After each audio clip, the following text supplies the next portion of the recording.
Roxy! Yes po? Anong nangyari sa mukha mo? Pimple day ngayon po, guys. Wow, may pimple ka ngayon. Yes, opo, guys. Ano yung nilagay mo sa mukha mo? Ang pimple patches po. Kasi po, pimple day ngayon po.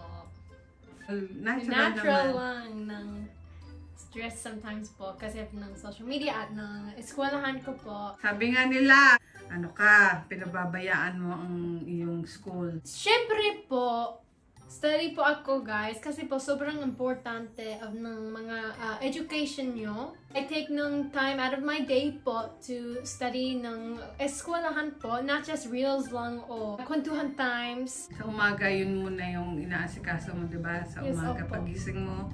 Hindi ka nila nakikitang nagpo-post ng tungkol sa iyong eskwelahan. Kasi po, guys, homeschool po ako.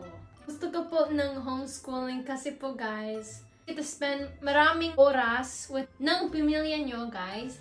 So, sobrang masaya with ng homeschooling program rather than ng regular school program po. Sabi din nila, wala daw ba nag-o-offer sa'yo maging artista? Nay! Huwag mong tirisin yung tagyawat mo. Guys, alam nyo, maraming offer kay Roxy. Na mga offer tulad sa Sparkle, GMA, So po. meron din sa Viva, meron din sa ABS. Sabi naman namin sa kanila na babalik kami ng early 2025 sa Yes, Pilipinas. opo. So ngayon, habang andito pa kami sa US, nag-i-ensayo naman Yes, si Roxy sa kanyang mga talent para pagdating namin sa Pilipinas, ready na si Roxy. Yeah, opo, Pati guys. ang kanyang pagtatagalog, kailangan pa namin improve. Sana po, gusto ko po ng meet and greet. Siyempre, kailangan natin pag-ipunan ang ating masahe kasi po hindi po mura pamasahe umuwi ng Pilipinas. Lalo na, ilan tayo? 6 tayo, di ba? Opo.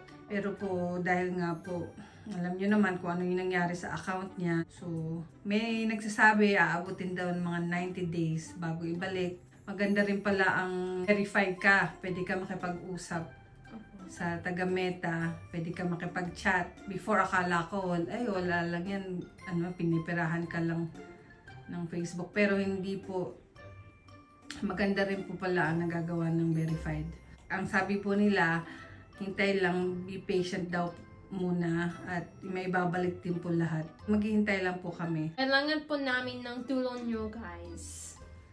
So, paki po!